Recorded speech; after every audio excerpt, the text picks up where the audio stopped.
আসসালামু আলাইকুম আরহামতুল্লাহি আবরাকাতুহু। আমার প্রিয় কলিজার ভাইরা, আজকে জুম্মার দিন। আমরা আজকে জুম্মার আমল করব ইনশাআল্লাহ। আমরা বাসা থেকে বের হওয়ার আগে সুন্দর করে গোসল করব জুম্মার নিয়তে। হাতে পায়ের নখগুলো কাটবো, তারপরে গোপ বড় হয়ে থাকলে গোপ ছাড়বো ইনশাআল্লাহ। ভালোভাবে পরিষ্কার হব, গোপন অঙ্গের লোম থাকলে এগুলো পরিষ্কার করব ইনশাআল্লাহ। তারপরে জুম্মার নিয়ত করে আমরা বাইর হব মসজিদের দিকে এবং মসজিদে ঢুকবো। ডান পা দিয়ে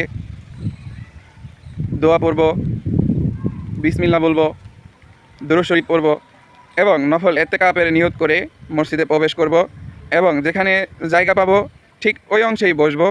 অন্য ভাইদেরকে কষ্ট দিয়ে ঘাড়ের উপর দিয়ে হেঁটে যাব না ইনশাআল্লাহ।